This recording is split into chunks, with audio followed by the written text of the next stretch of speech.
Good morning, good evening, good afternoon, good second breakfast.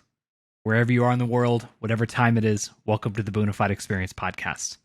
I am your host, Kyle, but really people just call me Boona. Now, intro today is going to be a little bit different than normal because we are going to be having a little bit different guest on than we normally do have. And they are going to be involved in the NFT, cryptocurrency, DeFi industry because if you have been following me on Twitter, it'll be no surprise to you that it has been my obsession as of late.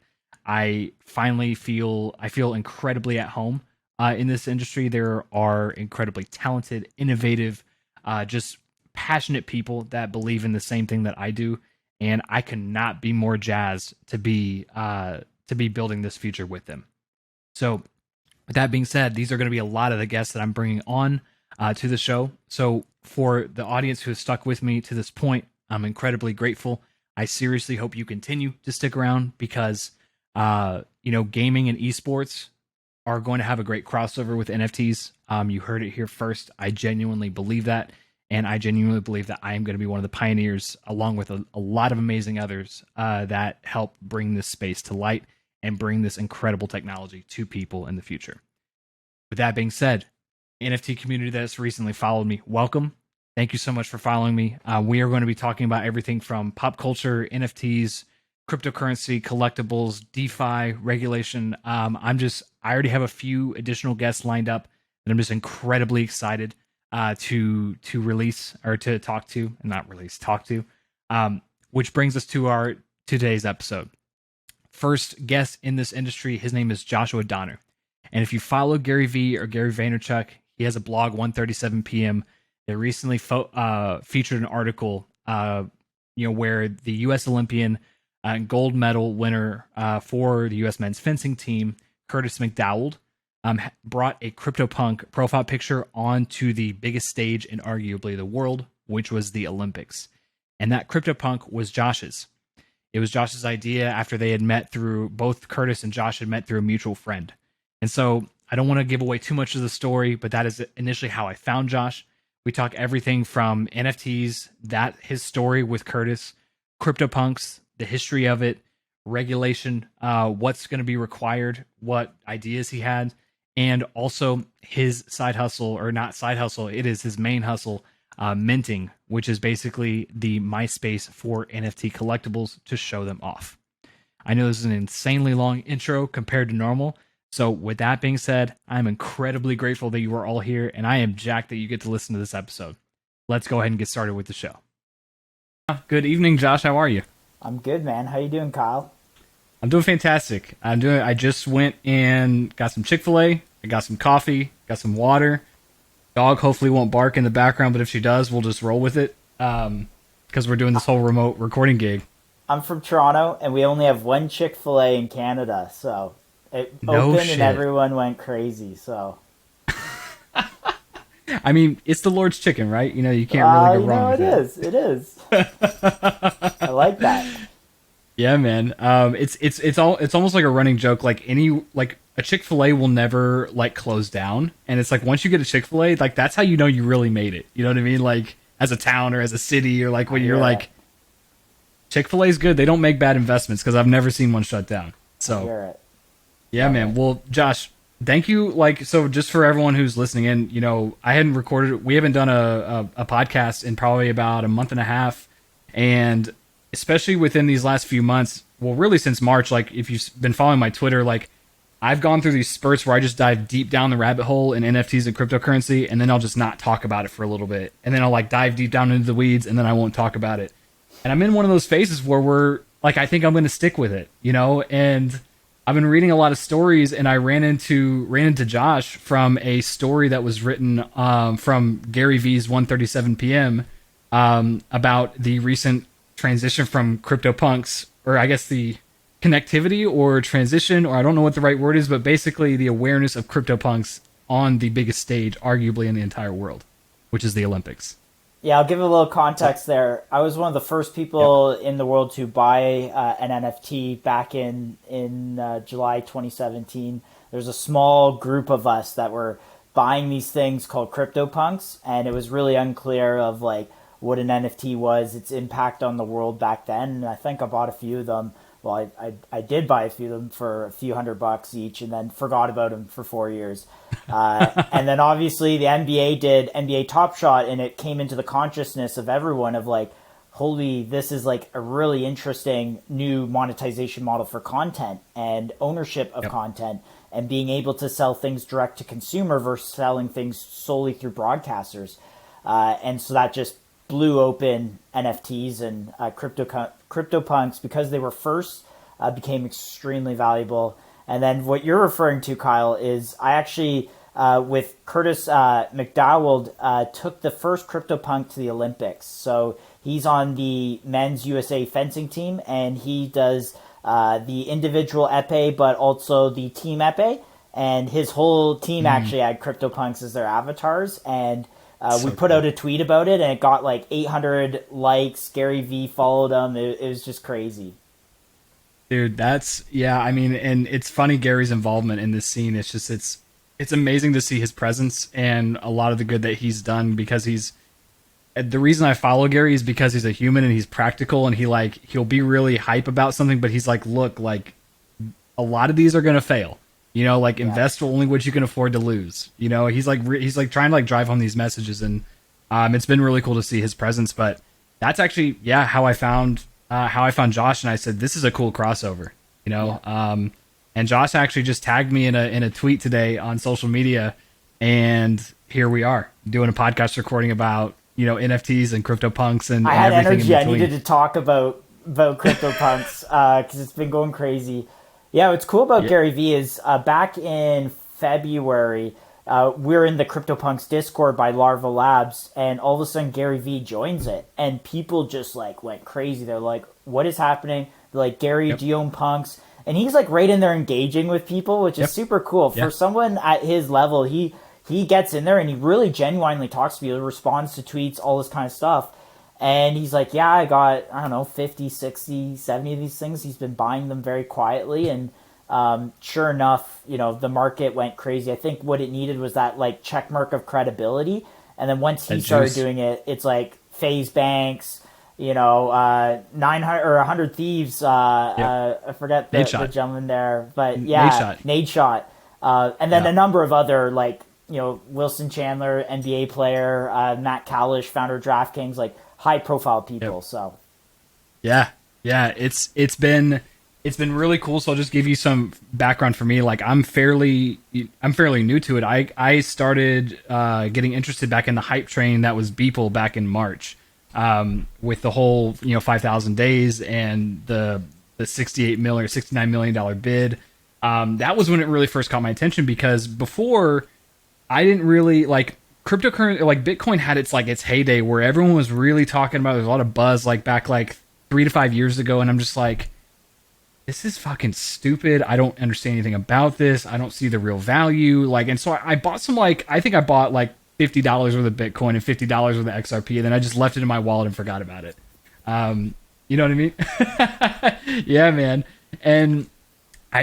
But I think really what did it for me was the actual usefulness and utility of Ethereum, of the smart contract, and how I finally found a way where it impacted me and the area that I was, I guess, pursuing, in content creation in general. It all just hit me. I fell down a rabbit hole. I barely slept for 2 weeks. I'm just this is so cool. How is no one else not seeing this? I felt like I was the only one. Yeah. The technology is really cool. And I think when I first discovered it, I was like, oh my gosh, this is going to change the whole financial system. And I was pretty confident that was going to happen. And and then I go a little deeper. I get on these platforms and I start using them. And the volume is crazy. The volume, the engagement, people are really, this is before, people got interested in Robinhood and the stock market. This is early days. And it's a new cohort of investors were they were obsessed with this stuff, and I was there at the first Ethereum ICO. That's where I got really into the DAO and this concept that on a smart contract, you could have a decentralized ownership structure and it be backed by the largest computing network in the world, or one of, and it's just yikes, that's crazy. But then NFTs come along, and this is back to what Curtis and I talked about when he took it to the Olympics. It was like he is passionate about crypto, and he agrees that this is going to reshape the financial system, reshape opportunity for not just Americans, Canadians, Europeans, everyone in the world. Well, anyone with a cell phone and internet connection has the exact same opportunity as you have. We've never seen that before. But Curtis, he's like, how do I take this to the game, Josh? Like, how do I do I have Curtis coin? Like, what can I do? I'm like, you know what? Change your profile picture to a CryptoPunk. Like, the most striking visual thing to hook someone in and tell them about crypto is through NFTs or CryptoPunks or any one of these projects, Bored Ape Yacht Club, Cool Cats. I love it. It's amazing. Yeah. And I wanted to ask a little bit more about, your relationship with Curtis. Like, how did, like, are you like his advisor? Like, how did you come to meet him? Like, what is your role, and like, what do you do with him? Yeah, we're just friends. We got set up through a mutual connection. And he's like, hey, you got to go talk to Josh, figure out something to do. And this is like 2 days before he left for Tokyo. And so I came up with this idea, like, hey, use this CryptoPunk thing, because I started seeing, everyone was changing their avatars to a CryptoPunk. I was like, you change yours. No need to, like, just use it. Like, just use it. I have 5 of these things. Just use one of them. And so we did that, and that's how we got connected. So it was really organic. And then once the tweet kind of went viral, the first tweet, I was like, man, any other athletes want to do this? And I put a call out on Twitter to all CryptoPunk owners saying, hey, Team USA, there's other athletes that want to use CryptoPunks. And I got like 100 responses of like people saying, use this. And so what we're realizing is we're seeing that I can transfer social capital, if you will, social equity, social likeness, let's say, to someone else. And the thing with the Olympics is there's a rule 40 where you can't, take a brand to the Olympics. You can't have Coca-Cola on your profile unless you're explicitly like, sponsored there. Or, Coca-Cola actually probably sponsors the Olympics, so it's a bad example. But you can't take 100 Thieves or any other brand to the Olympics that way. But CryptoPunks are kind of like a brand, but not a brand. They're globally recognized at this point. There's 10,000 of them. So it's almost like there's Coca-Cola's logo, but there's 10,000 versions of Coca-Cola's logo. Each of them are unique and a bit different. And the engagement that comes along with it is incredible. And that's kind of what we tapped into for Curtis, because look, he's in a sport, but he's not a professional NBA player. So for him, his prospects after the Olympics are, he's really got to start at square one. He can't, he's got to build his brand while he's there. And this was a way of doing that. Yeah, I mean, because that's something that, so a little bit about me, I was a swimmer for 10 years, and so I've always, like, the Summer Olympics are always my favorite, very similar to like this NFT and CryptoPunks and all this technology. Like, swimming is one of those just unique sports that, like, unless you've done it, it's kind of not as entertaining to watch, like, unless you like know someone who did it or did it yourself. But it's one of those like passions of mine that I just get to enjoy for a treat, like for like 2 weeks straight every 4 years, and when it comes to, I don't even remember where I was going with that, but I know where I was, but like, because Olympic athletes, they don't make money for winning the Olympics. Like, you get the gold medal, but you don't. That's where I was going. You don't get you get a lot of clout, you get a lot of recognition, you get a lot of pride, and you get a massive accomplishment for being the best 1, 2, or 3 in the world on that stage. But it doesn't, life doesn't change when you go back home. Like, there's no massive surge of money that's just sitting in your account when you get home, unlike like an NBA championship or an NFL championship where you just get a fat bonus, as laid out in your contract. So I find that very fascinating because, like, that happened with Phelps. Like, where he won all those gold medals, came back, and he just like got back in the pool and kept doing what he did. And this whole brand building aspect wasn't really as, like, I don't know, I guess it wasn't as culturally accepted then, or it wasn't, you know what I mean? It wasn't as big of a deal as it is today. Yeah, and you're right, 100%. I do think if in the U.S. you get a medal, you do get a payout. There is some financial incentive there. But, 95% of athletes or 90% of athletes aren't going to win medals. Only 3 out of however many compete can. And that's for you in America, there's another 160 countries in the world where there is probably very little, if any, financial support whatsoever, right? So, you know, it's this situation where it's, you know, you have the Olympic Games. You have a really restricted broadcasting. Like, you can't restream. Oh, yeah. None of those clips are on Twitter. Like, you go on Twitter, past Olympics, I used to be able to see clips of competition. Now I can't. They have it all locked down. You know, we can't go into bars anymore and watch the games with each other because of COVID. So, you know, but you can't restream on Twitch with all your friends in the chat and stuff. Like, it's literally set up so that you're sitting at home in a single family house that's got a cable subscription. Like, to me, that's a human rights issue. Like, I believe the Olympics is a human rights to view that and consume that content. So now back up to Curtis. He's in a sport that is not like a sport where you can make a living out of necessarily. Like, he's part of fencing. It's expensive. So he can't take a brand with them. And then also very few people are actually seeing this because, you know, I, as a Canadian, can't see him. I tried so hard and I couldn't see him. I couldn't watch U.S. sports. I can only watch Canadian sports and athletes. So you have a limited audience. So this is like literally was his opportunity.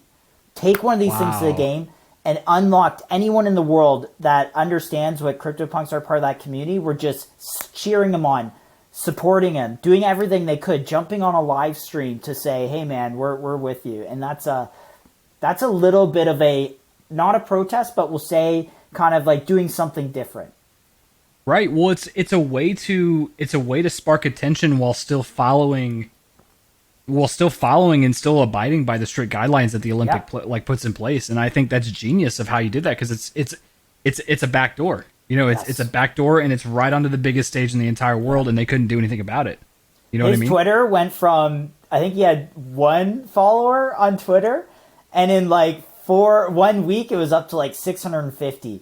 And if anyone's ever built like an audience on Twitter, you'll know that the first, 500 followers take you forever to get. So. Oh my God, dude.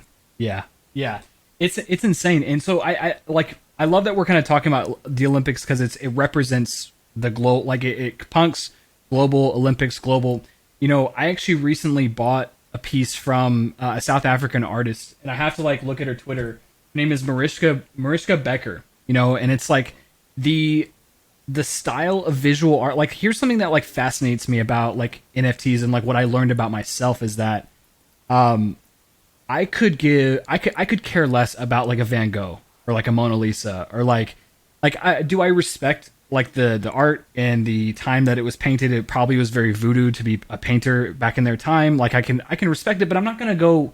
It doesn't excite me enough to go spend like $5 million on a painting, or $50 million on a painting, or however much these things are worth. And I'm like, but the idea of a digital collectible asset, I don't know. I'm just like, oh wow, like I can support the people who make these insanely cool visual pictures. Yes.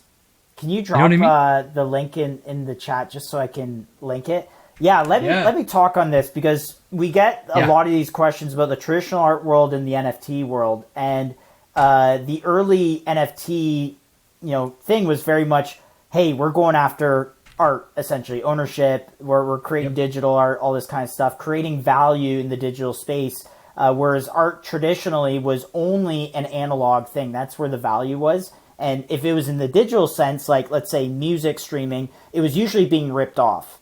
So in this case, now we have a digitally native art platform, and the main difference is like, look, I'm not coming over to your house, Kyle, and seeing what's on your wall. Personally, I don't care. I'm not going to museums and seeing what's on your wall. But you could have your NFT wallet on your Twitter profile, and now hundreds of people are viewing my NFTs. And that is the difference. Like, going and walking into a bar when Roan is over with, like, I'm going to show people what's in my wallet. They're going to be like, holy, this guy's got CryptoPunks? I want to know his story, right? Like, there's a element of, it brings kind of, I don't want to say clout, but like there is that kind of social credit of you having like the,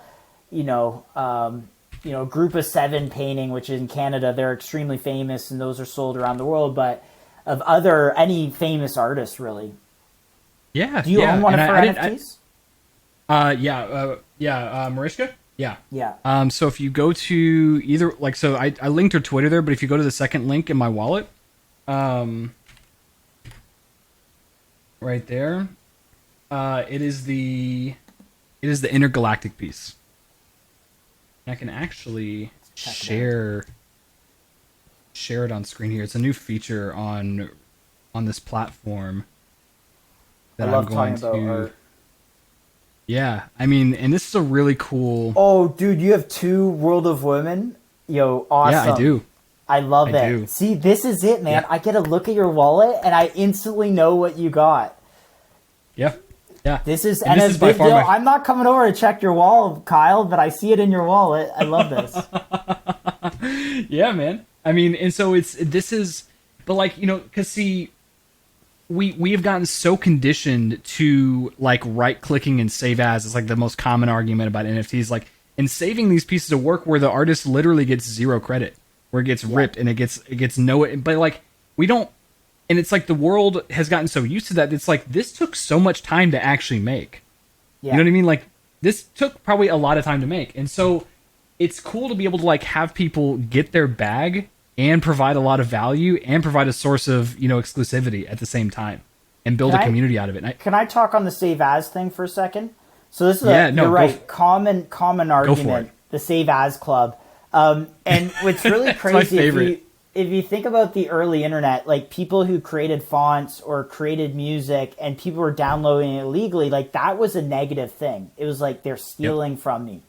Yep. We're in this new world that's actually flipped on its head. So if you have the ownership right as an NFT and that's trading freely, the more people that are illegally downloading your font or using your font and it's being used on the internet, the more distributed it is, it's actually That's adding right. more value to the underlying asset, the underlying NFT. So NFTs actually solve for a lot of the piracy issues of the early internet because value still can accrue back to the artist. And even if the artist sells that NFT, if they say, hey, look, I'm going to sell the rights of this font to someone and say, hey, look, there's like, 20,000 people around the world that are using this font, they're Yeah. commanding a higher price than something where they say, hey, no one's using this, right? Right. And so it's this Right. new business model. And if they sell that, they still, as the Mynting wallet, are potentially collecting royalties. You can actually code into these platforms, I want to get 5-15% back. And something like an ownership rights on, let's say, fonts, you could probably charge like a 30% fee back because those don't probably trade very often. But Right. yet Right. people are downloading fonts all the time for their Adobe Photoshop or Adobe InDesign or whatever. So it really solves a lot of those piracy issues that we saw in the early internet. And that is Yeah. a exciting thing. Like people don't Yeah. realize, they think NFT speculative this. Like, no, the technology actually might fundamentally change the internet. Well, and I think a lot of people is that for people who like us, and I know enough about you because you're on this podcast and you're involved in CryptoPunks to know that you're a complete nerd on the who loves the bleeding edge. Like the bleeding edge, the cutting edge of any new technology that's out there. And I feel the same way. And the fact that there is zero middleman now is like a really cool thing. Like the fact that this is on its way to eliminating people who don't do shit in the industry but charge a tax for not doing shit are going to be eliminated, and they're actually going to have to go get a job.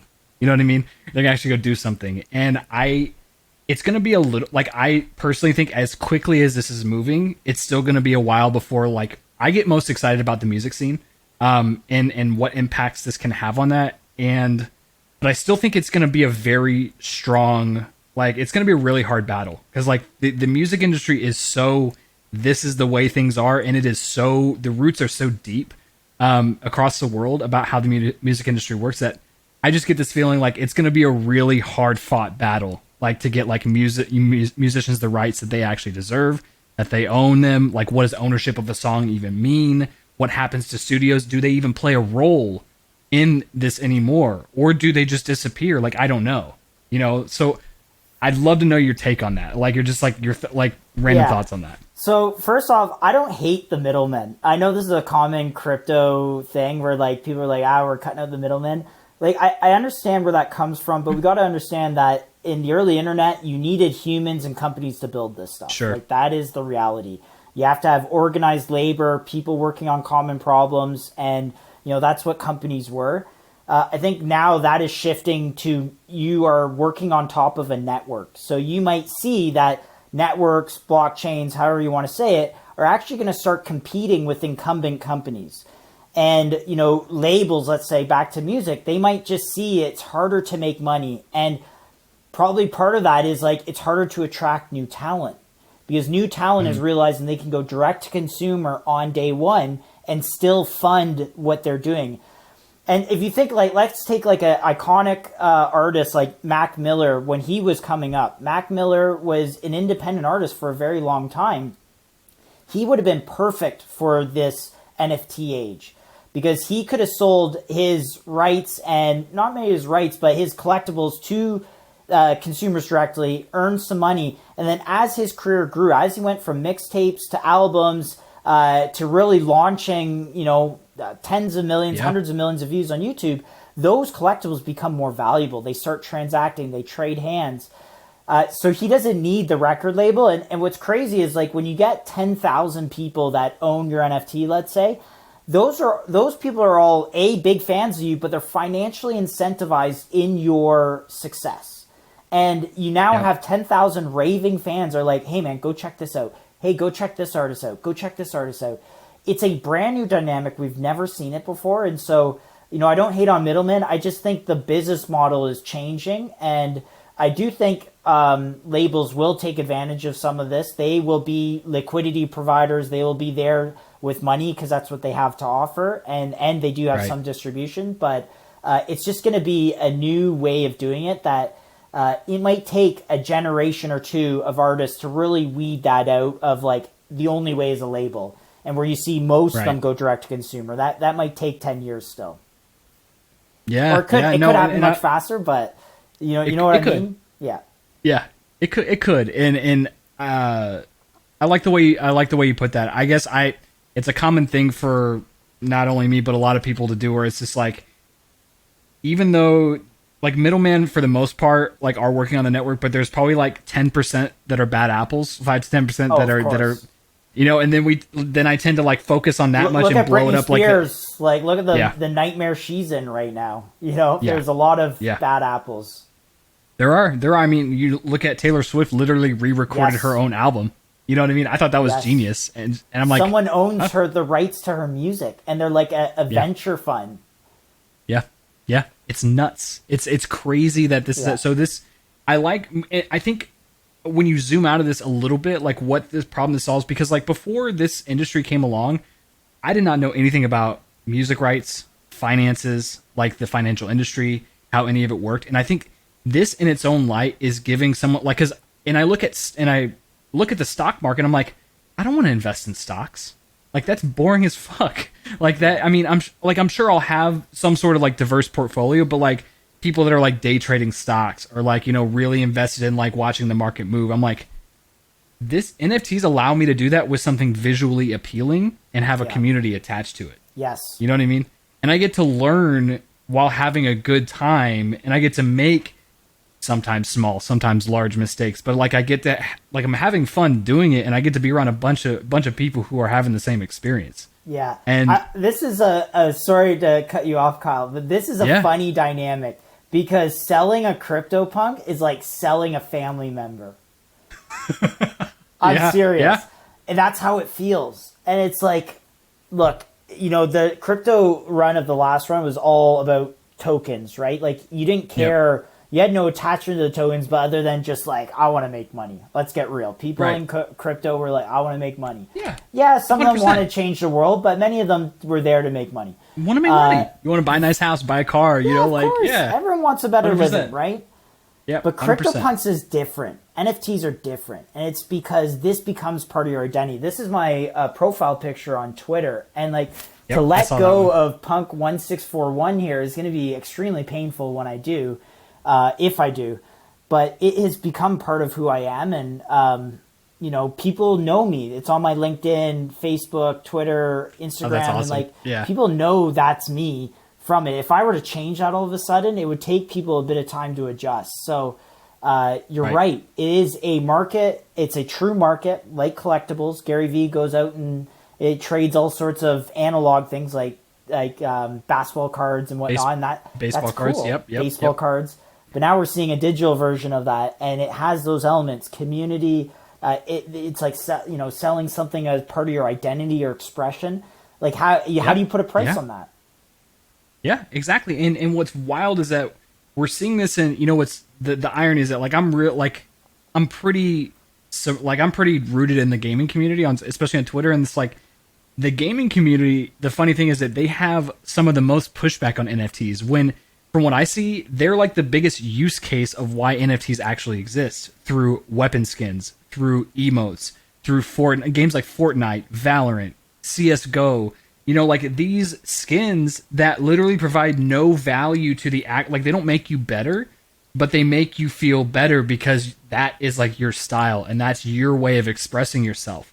And like, I'm kind of embarrassed to tell you how much I've spent on Valorant because the skins are so awesome. Like they have the animations and they're colorful and they pop. I mean, I have a dragon for a gun. You know what I mean? That like breathes fire when I reload, and it's a part of who I am on this game.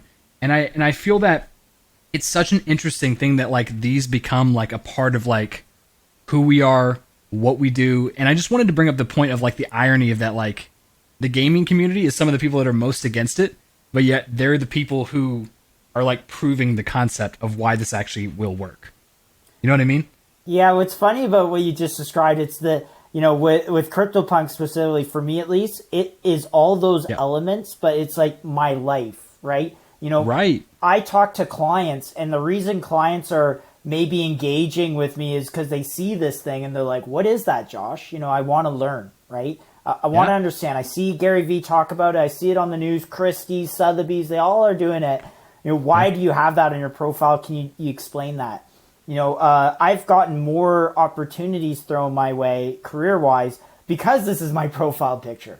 So it's like it insane. has all those game elements of like, the skins where, you want to show off maybe how good your guns are. Like I'm a big Warzone fan, and like I pick up some dude's gun that's like super platinum. I'm like, geez, man, this guy's in sweaty lobbies all the time, Right. But like that is it. But now we're seeing it at like the highest level of like your life, and that is kind of gamer-esque if you remember that movie from all those years ago. It's very interesting.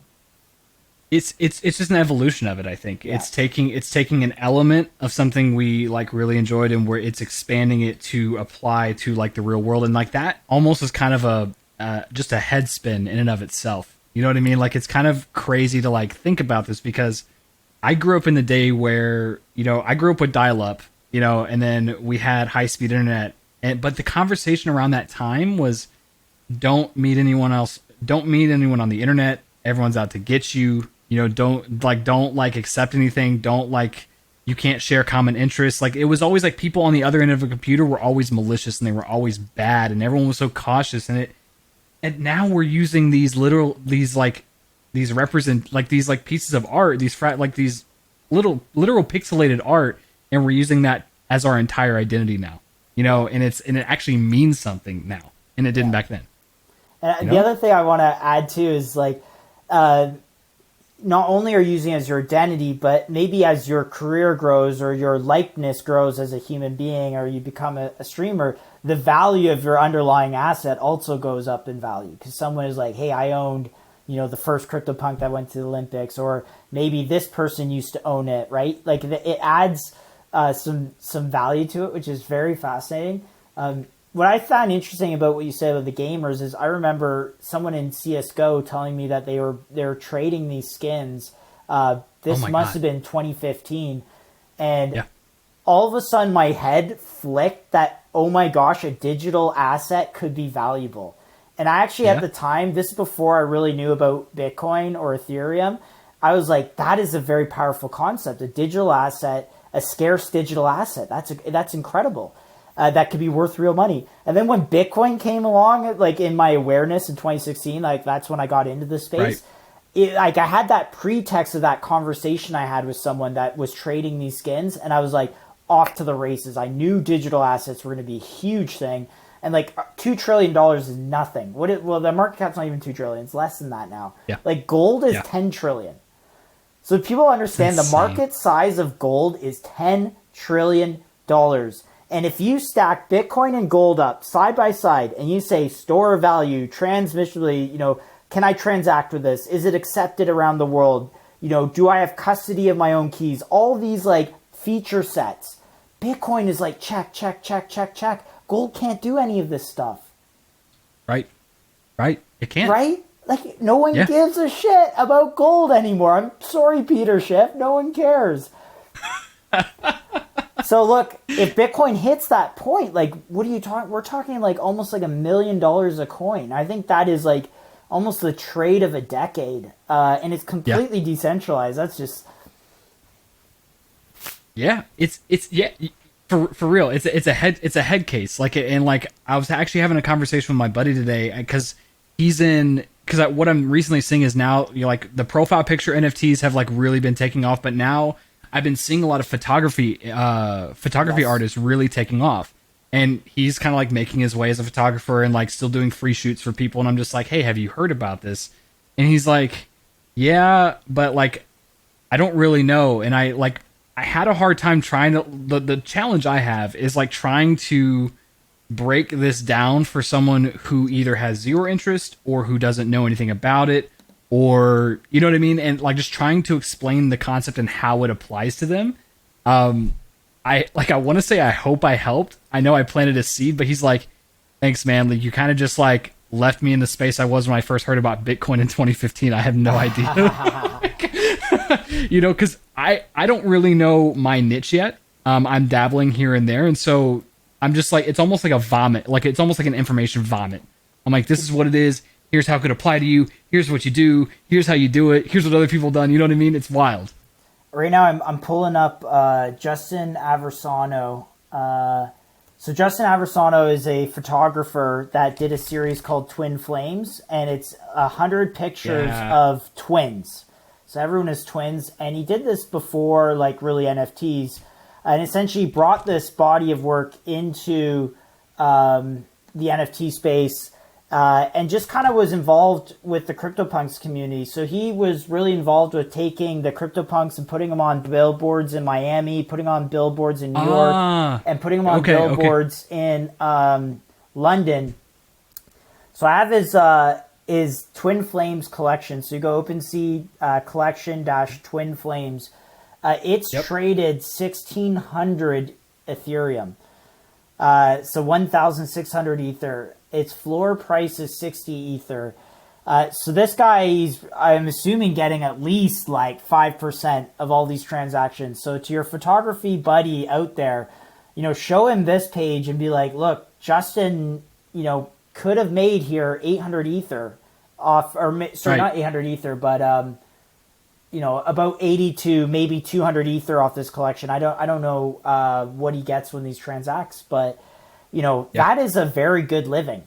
And like Gary Vee has part of this collection. Very reputable people own part of this collection. And even for the it's not even about selling it. It's about saying that, hey, Gary Vee owns a piece of my collection. Mm-hmm.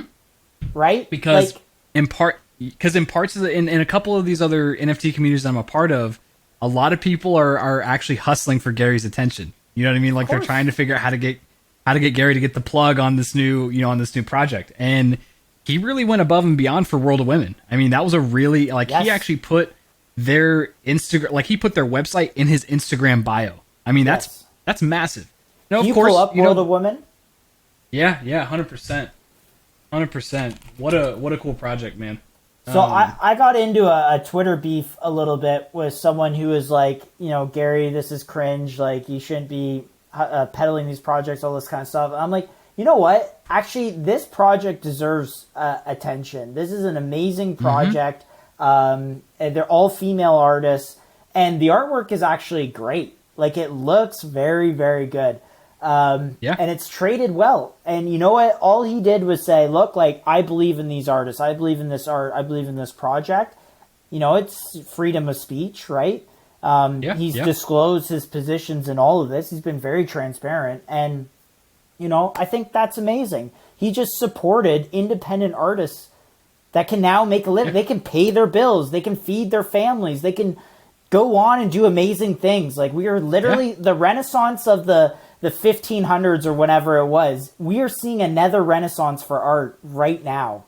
And it's just incredible. Seriously.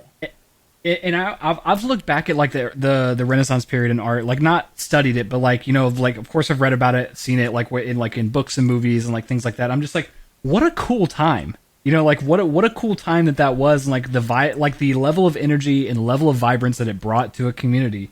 And it's like we get to experience that now. It just looks different. And I think part of the people don't really realize what it is until it's gone. You're like, damn, like we just really lived through that. You know what I mean? Like. And it's cool to have the awareness of like, this is it.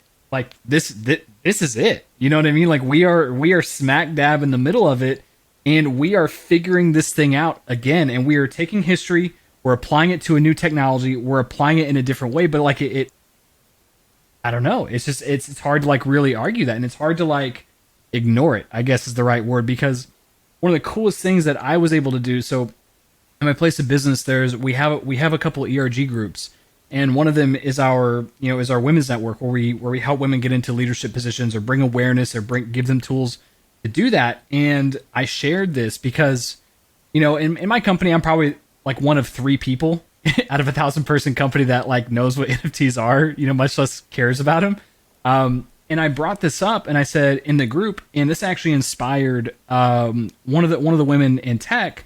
Where she was like, you know, I've done these oil paintings, you know, when I have time, but right now I have a kid. But she actually pulled up her entire portfolio in the group chat, got all of this love from it, and she's like, I'd love to learn a little bit more about this, you know. And it was because I brought this World of Women project up, you know, to the group, like, and it's like that could be a spark. Yeah, she's probably making decent money in tech, like, you know, but she could probably work a lot less and do more what she loves doing by doing something like this. You know what I mean? And what a cool thing, man. I didn't expect that to happen. Yeah, you know what I mean? And female representation in crypto has been very small. Like, I think it's maybe 10-15% if I were to guess. Like, very, very small. It's traditionally been a very, you know, male-dominated industry. But we're seeing that it's like a lot of women are being brought into this industry through NFTs. A lot of artists, and it's awesome. Like, it absolutely is awesome. You know, we didn't see it the first run, but we are really seeing it now. And so yeah. Anyways, projects like this, I just think, you know, are great. I'm glad Gary has supported it. It's probably changed the livelihood of the team that put that together. Their families are, you know, forever changed in a great way. So I'm very proud of what the space has done. So yeah. I mean, and when you look at more like we're calling it like this digital renaissance again, but like I feel like if you look at this from a bigger picture, like how society has evolved from the first renaissance, you know, and even rewind it just a generation or two, you know, my parents like had to find a job that paid the bills. It may not have been what they loved to do. Yeah. But it paid the bills. It did well. We got to go on vacations. We got to do these things. Like, but it had, you know, and my mother probably is a little bit less of an example of this, but the amount of hours that she had to put in was ludicrous. Like, she worked in the oil industry. And so she was putting in 50, 60-hour weeks like a madwoman. She did really well, but for the amount of effort that she put in was absurd. We are living through a generation where now you can actually match what makes you happy and what makes you money together. You know, it's not that it hasn't been done in the past, you know, but it's been reserved for the exclusive 1% who like are willing to go through a lot of shit and a lot of discomfort and a lot of like unknown. Yeah. But now it's like democratizing that in a way. Yeah. Well, there's just never been a market for it, right? Like how many art is just people are like, unless you're that 1% of artists or even less that really make money out of it, there is no market for what you do. That's historically been the case. Like, unless you go through an auction house, it's going to take 30% of 40% of your fees. There is no market for what you do. The internet, you get no resale value on it. Sorry? And you get no resale value on it. Exactly. You don't even know what happens. Like in crypto, I can see every single wallet that's ever owned every single NFT. That level of transparency, like when regulators kill me, because I think that if good regulation comes through in the next 12 months, there will be 1 million jobs created in the corresponding year in this industry. And I think it'll be a huge entrepreneurial renaissance. People the industry will explode. People will hire. There will be tons of companies that are building on top of these crypto networks. Like, we're talking about an entirely new economic model. And like, it pains me to see someone like Elizabeth Warren, who is a progressive person, who's like fighting for the little guy and all the, you know, big Wall Street and all this stuff. She doesn't get it. Either she's academically dishonest, she either is getting paid to act out against crypto, or she just is so ignorant and doesn't understand it. Like, those are the three options. Give me other options, because I don't see them. Because if she truly understood this industry, I was able to buy a house this year because of crypto. If I didn't have crypto, I don't know what I would do. Like, am I going to work in a garage, like as a mechanic? Like, that's just not my thing. To me, I was built for the internet. And so anyways, you know. Yeah. I mean, it's million jobs. If you're hearing this, Elizabeth Warren, if you're listening to this, I need you to rethink your mindset. Okay? Sorry, you know Senator Warren fans. I'm a Canadian too, and I'm like lashing out at U.S. politicians. That's how bad it is, bro. That's literally how frustrating it is. Yeah. Oh no, 100%. And I would imagine if it's the I guess the ignorance on it, if it's like just the refusal to accept, you know, a lot of times with humans, just like with anything we don't understand, we tend to fear it, and we see one bad experience and we blow it up to make it out to be like everyone's like this. Kind of like what I did with the middleman analogy. You know what I mean? They're not everyone who's did that is all bad. There are some bad apples, but the way I said it was like, oh, now we get to, you know, fuck the middleman, you know, we get rid of them. You know what I mean? But it's the same argument, you know, but people, because they don't understand it, they'll find one bad argument, like it's bad for the environment, you know, or like the whole, you know what I mean? Like, which is a reasonable argument, by the way. The environmental it is, you know, it's the and, you know, but they don't see the improvements that this community is trying to make to fix that. Yes. Like, I feel like it's like, okay, but did you read the rest of the story? You know, not saying that's not a valid argument, it is completely valid, but like, did you read the whole story? Are you active? Are you watching? And most people aren't. Well, we live on an earth with finite resources, right? So we can't have a carbon-based economy forever. It's never going to work. You need to build a massive digital economy so that you can limit the carbon usage, but you can still have economic prosperity. And the blockchain enables us to do that and scale that out, right? Like, this day of like having net 30, net 60, net 90 payments, and like humans with Excel sheets moving things, and you calling up your bank and being like, hey, like, I need you to move money from this fund. It's never, like, that's old world stuff. That's never coming. We are not going back to that. In the future, machines and algorithms are going to call smart contracts hundreds of times a second to request payments that are literally thousandths of a penny for you watching a YouTube video. Like, that is coming. That reality is coming. And, you know, no regulation that they're proposing right now in the current infrastructure bill is ready for that. They don't understand what is happening.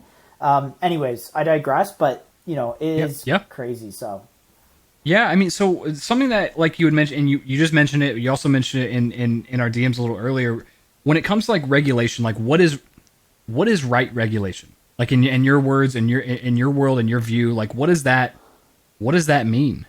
You know, like, how do you even propose that? Like, how, like, what is, like, because that's something I honestly know nothing about.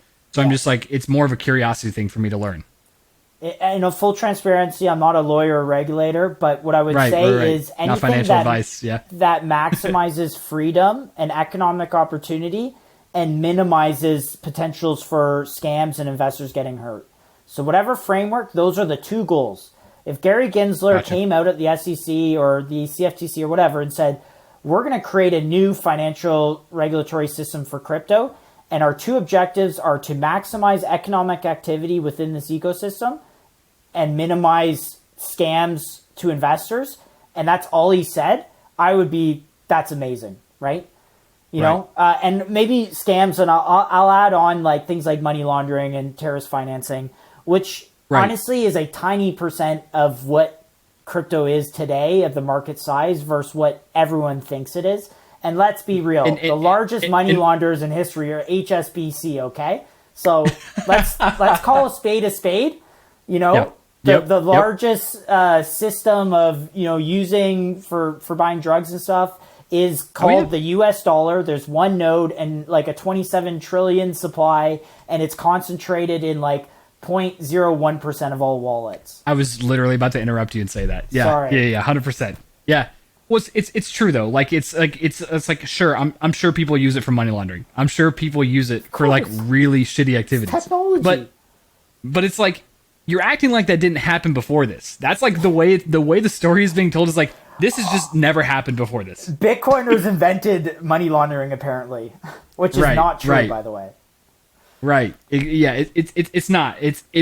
It's an evolution of a shitty of a shitty behavior. It's an evolution of a shitty thing that was shitty to begin with. But I want regulation. Like this, Bitcoin is going up right now. It seems as positive reactions to regulators saying we're going to regulate the space and do something with it. And like something at this point is better than what we've been in for the last 6 years, which is this gray zone. So I am happy about this. Yeah, and I guess like from my thing is like, how do like it's like cool, like we have this idea, like we want regulation, like how do we actually prevent scams from happening, or when scams do happen, how do we link wallets to people, or like is that a thing, because that's part of what makes crypto is that you don't have to like attach yourself to a wallet. So what does that even mean?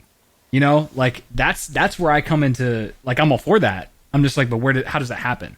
Yeah, it's tough because you get into like two issues. So issue number one, as soon as you link identities to wallets, you have this issue around like social engineering attacks where people then can find your identity, find your wallet, figure you out, figure out how to get to your Coinbase, etc. So that's the first issue. The second issue is, to do that at scale is just really difficult. Like they say they want to do it in this bill.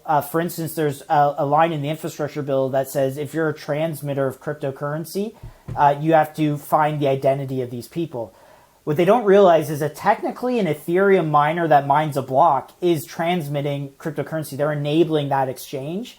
But they have written this piece of regulation thinking that like this is a centralized broker dealer doing this. They don't understand that, like, for instance, a smart contract on DeFi that is doing these things, no one runs that. That's literally like completely decentralized. So I don't know the right answer there. I don't think the identity problem should be an on-chain thing. Like, I think there's some solutions that are being generated there. Maybe this is a better way of putting it. Like, my identity can be anonymous to the world, what I'm doing on chain, but maybe to the IRS or in Canada, the CRA, I do declare that this is my wallet. They read my wallet. They should be able to figure out my tax stuff. It's all right there. They can see it. So I think that is a good solution where you're identifying yourself that way. I know crypto people are going to hate that, but at the end of the day, if we want this to be a sustainable big industry, we have to do something like, we can't just not pay taxes and stuff like that. I don't believe in that whatsoever. Right, and that's kind of what I was getting at, is that like there's a whole culture and a whole like thing that's been built up around like what's made Bitcoin kind of or like cryptocurrency kind of thrive in general. It's the the minimal, like it's the gray area. Like what makes it shitty is also kind of what makes it like amazing. Cool. Like Yeah, and it's new, and there's nothing around it, so people can kind of do what they want and do as they please, and there's a part of that, especially being, like on the other side of drug addiction, like, half of the battle or half of the thrill of doing things that are illegal is the fact that it's illegal, or the fact that you're doing something that isn't quite like, you don't know whether it's right or wrong. You know that if you get caught with it, it could be really bad, but you're not, so you keep doing it. Yeah. So and maybe I'm part of that ethos. Sorry, maybe part of that ethos is like it's a response to regulators being silly. Like maybe it's a response to regulators being mean, that are the regulators, like people fear the IRS. And I get it, it's the tax man. But if the IRS said, hey, look, we want to work with the crypto industry to find like a win-win here. Like I feel like majority of people in crypto would be like, all right, I'm willing to work with you, right? I'm willing to find out what's fair, to pay my fair share. Literally 95% of crypto would be behind that. I agree with that. Yeah. 100%. But it's because they're being idiots. No, sorry, I shouldn't say that. Because they're being maybe a bit not understanding, or they're kind of flexing their muscles a little bit. It's like, it's hard to find that middle ground. It is. But, I think like with a lot of things that like there's so much momentum that I don't think it's ever just going to die. You know what I mean? Like it can't. We're going to come to like some sort of an agreement, but there's going to be a lot of push and shove in both directions. And that's democracy, you can also, right? That's what I'm saying, man. That's what makes it great. It may take forever to get to a decision, but it usually is the right decision, or, the quote unquote right decision for the majority. Look, they were going to tax email in 2000s, early 2000s with an email tax. So if you sent a certain amount of emails, you had to pay tax on that. You don't know. So if you Google email tax, they were going to pass a bill on this. And people just said, look, this is ridiculous. Like, can you imagine the amount of business, economic activity, and like just collaboration that happens over email? Like, and they were then going to tax all that? Like, they would have stifled the economy. And so I still think the same thing's going to happen. There's very smart people in the government that are looking at crypto and that are huge fans. They just can't publicly necessarily speak out all the time. There's some congressmen that are and congresswomen that know what they're doing. They're very intelligent, and they own crypto themselves. Some of them own crypto. And so Hester Pierce at the SEC, she is constantly standing up and saying, I don't agree with this SEC policy. I don't agree with this ruling against this crypto company. We have those people. We just got to get the others paying attention, because look, we want to create 1 million jobs next year. We need them on our side. So call your congressman, your prime minister in Canada, whoever it is, let them know what it is. So what's really interesting though is, so you look at, again, like a lot of this is like changing the way things are, and I'm on a macro level, on a large scale, and I'm really for that. The area that I am curious about, or that I'm fascinated with, is that like kind of like when coal mining became irrelevant. You know what I mean? Like, what happens when we create these 1 million jobs, and we create this in crypto, and we create a lot of people get to find their passion. Like people like me, like this is a cool time to be alive for someone like me. Like, because I was always subtly depressed that like there was nothing like this, as I was making my way in my career, and I'm like, then this happened. I'm like, oh my God, this is cool. But what happens to people who don't want to understand technology, who don't, or maybe aren't as keen about it, like to learn about it? Like, what jobs go away? What do these people do? I mean, I guess they adapt. You know what I mean? Like it's kind of like the way things are. When people change, things change. You have to adapt, or kind of be left behind. But I'm very curious about how that's going to play out. Like if this happens and this goes through, I think I'm personally for it. But on a broader scale, like what's the reaction going to be from people, like when they have to change something that's been so rooted as a part of their life? You know what I mean? Yeah. I mean, I talked at CFA Ontario, which is Chartered Financial Accountants, and I told them that, and this was a year ago, I said that in 12 months, you'll see companies starting to add this to their balance sheets. This is going to happen, and you need to start paying attention to this. And sure enough, Tesla, Galaxy Digital, all these companies, Square, they all have added it, MicroStrategy, and a number of other private ones, and more will be announced, I guarantee it. Sure. Like I don't think this disrupts jobs in the way people think, or people get left behind. Okay. And there's one thing I've learned about this industry is people are so willing to reach out to people and help them understand, give their time, and like bring people in. This is a community that is incentivized both because they're passionate, but also financially to have as many people included in this system as possible. So financial inclusion in crypto is light years ahead of financial inclusion in the legacy financial system. So to your comment, I would even ask, hey, Wall Street or the legacy system, what are you doing to include the other 4 billion people in the world that don't have financial services. Like, let's get real for a second. There's large swaths of the world that either they don't trust their financial institutions, they don't trust their central bank, but yet they can download a wallet on their phone. Everyone has a phone and an internet connection, and they can access the same financial ecosystem that a high-frequency trader on Wall Street is, who is playing around with crypto stuff. We've never seen that in history. So I am fervently believe that, like, this community will help people. It will. It's brought a lot of prosperity to people that didn't have access to these things. So, I just think the legacy system is much worse in financial inclusion than crypto is. I can get behind that 100%. I just like to ask these because, like, it's the argument that people bring up. It's the argument that people like it's a fair argument. This is and it's a massive change to the way we do things, and it's like. And I think part of it as well is going back to like our parents' generation, is this idea around work and what it actually means. And it's like you work till you're 60 or 50, then you retire, and then you kind of just like wait it out.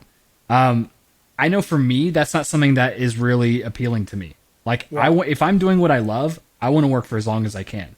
Can I add something, to this? 100%. The financial, so let's think about this for a second. If you wanted to work in the financial sector and you come from a marginalized community in the United States, maybe you didn't go to a great college or university, and you wanted to go work in that sector, what are your chances of getting into that sector?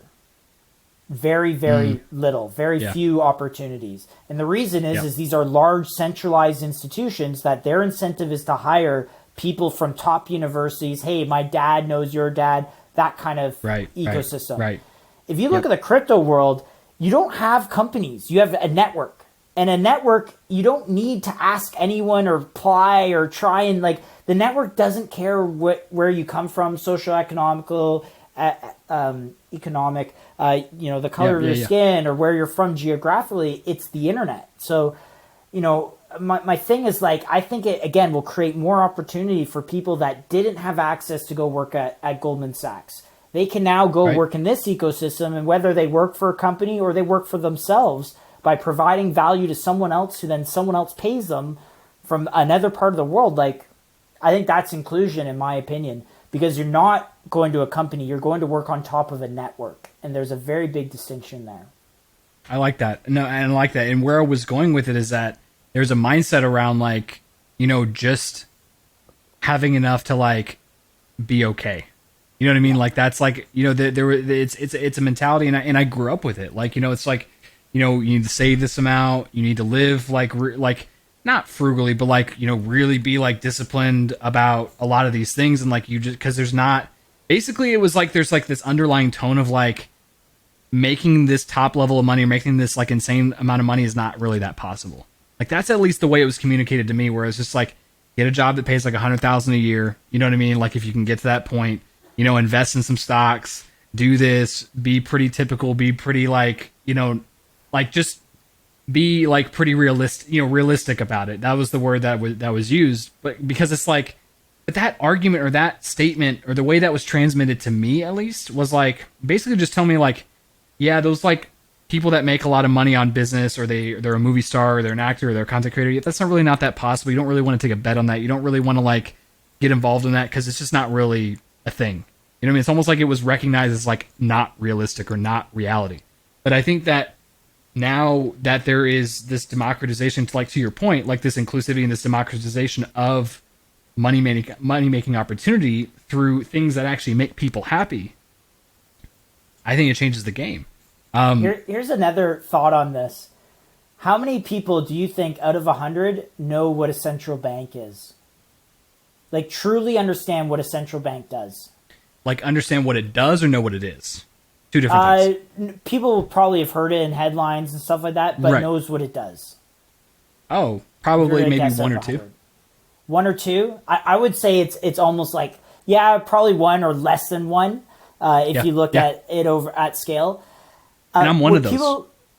I'm one of those. I'm one of the people who don't know. I don't know how the central. So that's I'm part of that 99. Right.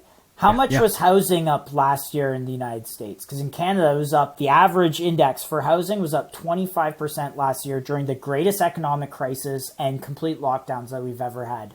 What was housing like in the US? I don't know. I don't know. Let me It was look it up. probably up crazy because I do know that in the States it was up crazy. But what my point is like people don't understand what if central bank does that it is the money creator essentially, Gained and about that 2.5 trillion in value. how much was it up over like 2018, 2019? Does it say what it grew in 2020? I don't know, but it just like the highlight or like the it says the housing market gains more value in 2020 than in years since 2005. Yes. So the thing So I don't know the is exact like number. in Canada, it's 25%, and that's the average. And if you were to ask someone, hey, like, how much did your wage go up over the last year? Well, it definitely didn't go up 25%. I can guarantee that. Right. So we're having this dynamic where things are getting more expensive. Housing's getting more expensive. Oil is like 80, 70 bucks a barrel, and it keeps going up.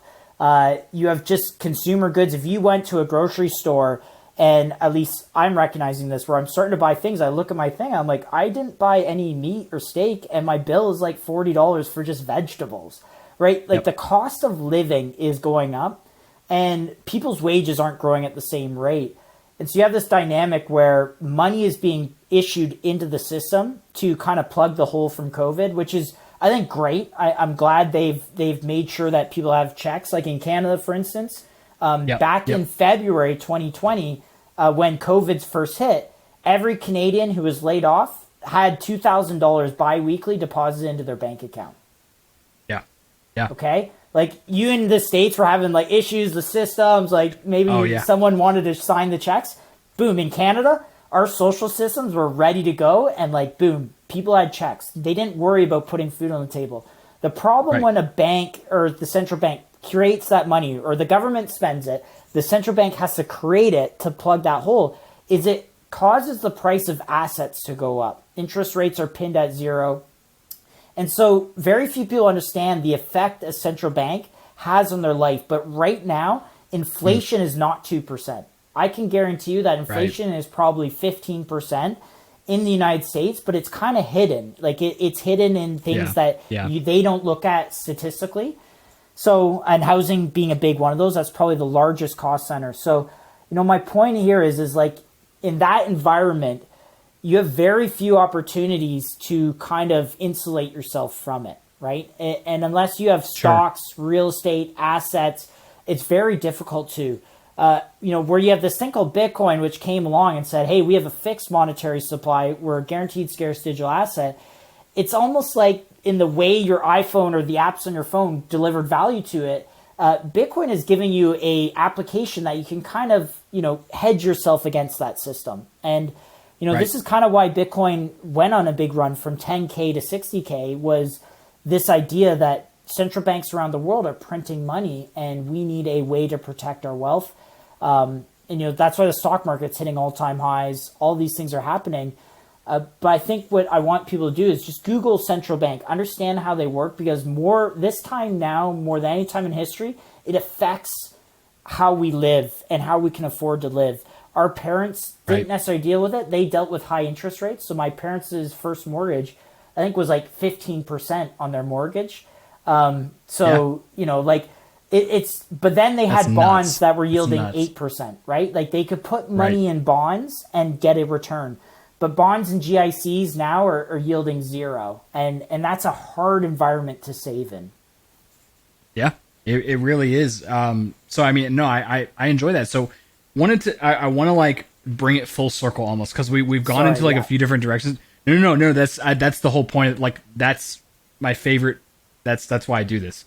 I like no script. I like no planning. I like just having a conversation and going in like a million different directions. But I want to bring two things that we chatted about together is, circling back to CryptoPunks in the very beginning. And I want to talk about some of the DeFi aspects in the fractionalization. Do you know? So like So I technically don't own a punk, but I own like 0.0001 of the hoodie, Okay. or of the hoodie punk, and so that actually I invested $20, and now that's worth like $50. What You know what what I mean? platform did you do that on? Fractional.art. Okay. Yeah, I like it. Yeah, That's a new one. yeah, yeah. So if you follow DZ on Twitter, Yes, I do. he's actually, I don't know if he's the creator of this, but I think he's one of them. I don't know enough to confidently say that, but he's the one who's always active in chat, putting the rooms together, knows a lot about this. He plays an important part in it. That's what I do know. Yeah. But yeah, and now I like, so fractionalization, so my understanding, and this could be completely off, like, so just, but I saw this, I'm like, cool, this gives me what I saw as a consumer, as someone who's not green but light green, to the community. I'm like, I get to have a stake in punks. Like, Yeah. I get to be a part of this community, even if it's like I literally have 0.0104% ownership in a hood in the punk 7171 hoodie with a pipe. Now with that fractional, like when I bought into that, there's almost like a buyout price when they decide to fractionalize it, and basically, like, once the buyout is complete, then people who bought into the fraction get a percentage back, if I understand that correctly. I don't know if that's right, but it was a small enough investment that I'm like, you know what, I'm just going to do this and figure it out as I go along. So fractional art, like, what is this? Like, now that I've invested in it, like, what is this? Kind of, how does this work? Like, what is, like, is this like an evolution like, because this seems like punks are like driving the way for new innovation, because like this is the only, or one of the few real NFT assets that seems like it could pull this off. So I just want to get your take on like where punks are taking this, and like what is the drive behind this, and what value is this going to create? Yes. So a little context. CryptoPunks, the floor price is 120,000 US dollars right now. So very few insane, people man. can invest in that. It's not approachable. And I've actually seen this Twitter room where everyone, like, there was like there's probably like 10 people that had the hoodie with the pipe. Punk. Yeah, They're yeah. all Deez like, was one of, yeah, these as well. I'm like, dude, this is fractionalized thing. It's like creating these communities, these clans within punks of they're all right. using the same profile picture. I think that's amazing. That's so cool. Yeah. So there's a few platforms that are doing this. Zora just announced Just saw it. protocol, or they're a protocol, but they just announced a punk-related fractionalization tool. I've like looked at it for like 30 seconds. Apparently, Right, it's like right. kind of like a party where you all get in and buy this. Yeah, punk you can see together. everyone's like where their mouse is. You can see Yeah. all the people and the It's investments like that Google people have Docs slash like Nasdaq screen kind of thing. made. It's actually really cool. It's fun. I've Yeah. known about fractional for a while, and I love it. This aspect of it. There's also one called Nftx, Yes, and so heard of that Nftx is like an index. So essentially, people are taking CryptoPunks, they're putting it in this vault, and so there's 150 punks or 133 punks in this vault, and you can actually buy a part of that index. Let's say it's kind of like an ETF. And the liquidity it sits on top of is Sushi Swap. So Sushi has a pairing with the Punk, I guess NFTX vault, and that's how you trade it. I full transparency, I've never done fractionalized punks. I've also never put my punk in, because if you put it in, you lose custody of the individual punk. You can redeem back that punk, but if someone else goes in and redeems it themselves, then they get it. So it's a great thing for investing. Like, if you want to buy a floor punk and you don't necessarily care individually about it, you can just put it in as an asset. And last I saw, it was like 45% APY. So it's like pretty good. That's like really good yield. Yeah, yeah. And so like I look at this and I'm like, okay, now that I see it going up in value, what do I do with this? Like do I liquidate it? Do I just wait till it keeps going? Do I trade it for Ethereum? Do I, you know what I mean? So, and I guess that's the point. And my thing is, it's I don't understand how yields work in traditional finance. So now that I'm in this world, I'm like, this is a great way for me to understand it because it actually is fun. Like it seems a little bit easier to understand. So that's, I guess, where I'm coming from is like, now that I own it, it's like, okay, now what does that mean? You know, like, what do I get to, do I get voting powers? Do I get rights? Do I, like, what is it? That's just what my whole thing is, like, what does this even mean? You know? Well, I think you should change your profile picture to it. If you own like a little bit of it, you should do that and do hashtag new profile and explain what you've done.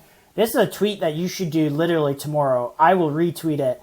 Do hashtag new profile pic. Say, hey, you own $50 or 0.00 whatever percentage of this punk, and tag D's, tag me in it, like whatever. We'll retweet it and we'll get you a bunch of CryptoPunk followers. That's what you should do.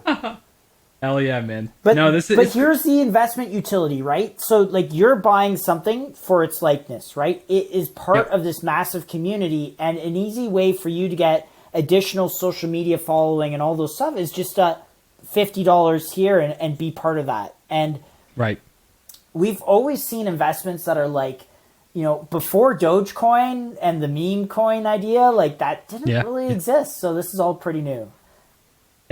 Yeah. No, it's cool, man. And like I've explored with like changing it not on like public profiles, but on like on my Discord, like not on Discord, but like I have a Gilded server, and so I changed it on Gilded, and it felt pretty cool. But I'm just like, that was just, I mean, I saw it, I randomly saw it, like, because I feel like my attention span with how many new projects, I just get overwhelmed because it feels like I see a new one every like 5 minutes. It's so hard on Twitter.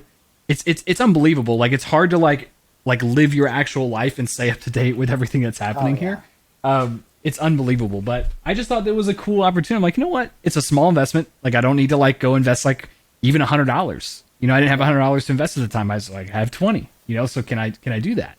Let's throw some data. Let's throw some data at people. So if I go all time on CryptoSlam, CryptoPunks have transacted $600 million, which is a little different from the Larva site. The Larva site, I think, has 800 million.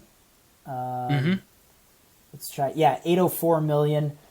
Almost a billion. It's not even at a billion. So, like, what's interesting about punks is, like, if you own one punk, you own 0.01% of the supply, right? Yep. Just by owning one punk, one of 10,000. On a asset that, you know, if you were to go 0.01% of like some of these top projects on CoinMarketCap, like you would have to pay millions of dollars to get that kind of allocation. But on punks, you spend 100K and you have that allocation. So it's, there's a lot of value, I think, in punks that aren't recognized by the rest of the community just yet. I think it's just because they're very illiquid. Like, you know, it's hard to buy them. It's hard to... But now that we're seeing DeFi come after this, I think it's just going to fuel like a really big boom here. So I'm like hyper bullish still. Yeah. So. Yeah. No, I am too. Cause I'm like, it literally eliminates the barrier to entry, because I could have put in $5 and still been a part of this community. Yeah. You know what I mean? And I think that's just the coolest thing is that like, and I think I answered my own question is that like it buys you the opportunity. It's a social currency. Like it doesn't matter like really what I do with it, but just by investing in it and doing this and showing that I did it, it makes me a part of that community, which can yield other opportunities in the future. Yes. And like, this is like bleeding edge stuff. Like we're talking the most cutting edge stuff on the internet right now is NFTs, but also like things like fractionalized punks and stuff like, and that aspect with marketing and like brand awareness and branding, like all very, very new.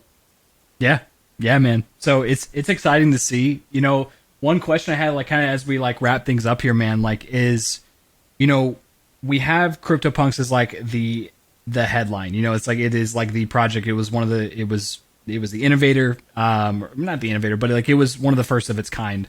Where do you see? And now there's like a gazillion profile picture, you know, projects that are starting up, you know, 10,000 limited 10,000, you know, all these different cool types of artwork. Where do you really see like NFTs going next? Like, you know, do you see CryptoPunks evolving to something different? If so, like, what is that? Or like, what do you think is like the next move for the market? So if you look at CryptoPunks, there's 2,600 holders. If you look at Bored Ape Yacht Club, it's about 3,500, Meebits, 8,000, you name it. You go to these top projects And if you look at the TAM, or the total addressable market of wallets that own these things, we're talking like a handful of the internet. Very small, like less than a handful. It's like maybe 10,000, 15,000 people. So the market size is tiny. However, the awareness of NFTs, whether it be in popular media, on LinkedIn, like even people you never thought would be crypto people know about it, is massive. Like, so there's this massive disconnect. So I think kind of the next wave, the first wave was launch projects. Second wave is like, all right, marketplaces are built. The third wave is really about, okay, what kind of experiences can we create with these things? I'm working on a few of these projects. I just became CEO of a company called Mint.la, so mynt.la. And we're building essentially a lazy.com competitor, which is a visualizer for your NFTs. And we have a two kind of prong system. So you either connecting a wallet or you just have a login. And so, you might have large parts of the internet that want to interact with your NFTs. I think gaming is the really natural way to do this. And then for NFT owners, you might put your NFT on the system, spin up a game with it. Let's say it's something like really simple. I don't want to say it is because I'm like actually trying to build this. Right. So, but let's say it's a very simple internet game, but it's using the NFT. And then you as the NFT owner say, hey, go use this link. You can play my game with it. And I just think there's a lot of like really interesting things there. So I think the next big wave is like people that don't have NFTs are using the IP or playing experiences or using experiences of people that do have them. Case in point is like what I did taking a CryptoPunk to the Olympics. I said, Curtis, here's my NFT, use it. To me, there's a lot of great parts of doing that. Like Curtis called me every day at the Olympics. He sent me videos of, KD, people singing happy birthday, Kevin Durant, like in the tunnel. Yeah. And like, it brought both our worlds together. So yeah, I think the next big thing is like, all right, what kind of experiences can we create and how can we allow millions of people that understand what NFTs and crypto are to the very few that own these assets and kind of bridge that. So I don't know if that's the answer you're looking for, but that's what I got for you. No, there was no answer I was looking for because I didn't really have one. I just it's hard for like I'm in that phase where it's hard for me to like zoom out a little bit, like because like I'm so in this like learning mode, and then I just have to step out. I'm like, okay, what's actually happening? Like stepping out of my own experience, stepping out of the FOMO, stepping out of like, okay, like breathe, like don't look at the internet, don't look at OpenSea for like an hour, like what's actually happening right now, and what is the next step? And so that's the reason why I asked, is because I haven't really lived through an era where something has been this exciting to me. I know the last thing that really was kind of like this was the adoption of the internet, like Web 2.0.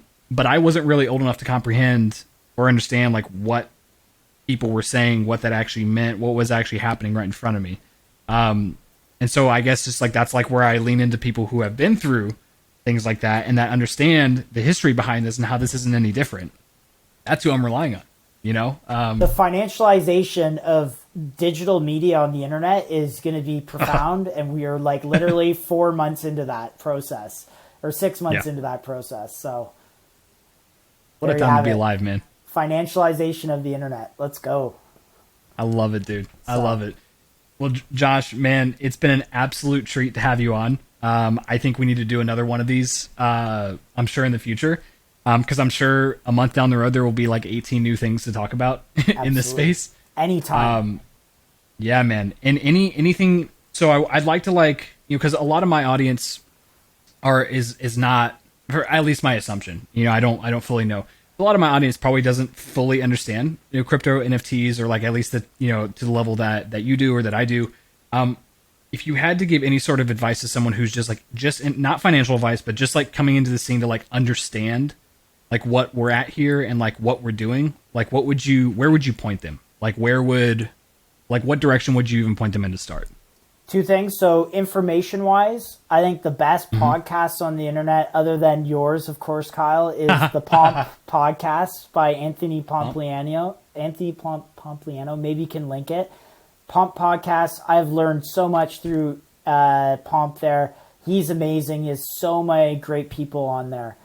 I think Okay. best information. He's like a really Bitcoin focused guy, but he brings on a lot of people that have really good perspective. Cool. I think if you're new here, don't feel like you have to spend a lot of money here. Like, I think everyone should own $50, $100. Like, go to Cash App and download it. Go buy a little bit of Bitcoin, a little bit of Ethereum, a little bit of Doge if you want. Like, but don't buy it as an investment. Buy it to be part of a movement that's happening and learn. Get involved. Go, Mike Novogratz is from Galaxy Digital is another really great voice in the space, and just see what's happening. And I just think it's cool to be part of a movement that like is disrupting things. And so, yeah, go get a MetaMask account. Send your Ether from where you buy it, your Coinbase account. Go send it to your MetaMask account, and just get good at that skill, because that is a skill set. So, it is. Yeah. That's what I'd recommend. Definitely go buy an NFT, but spend zero point 0.01 Ether or less on it. Go find a way to maybe get a free NFT. There's plenty of ways now to get free NFTs. So don't spend a lot of money, but do experiment, because I think long term that is a good thing for the future.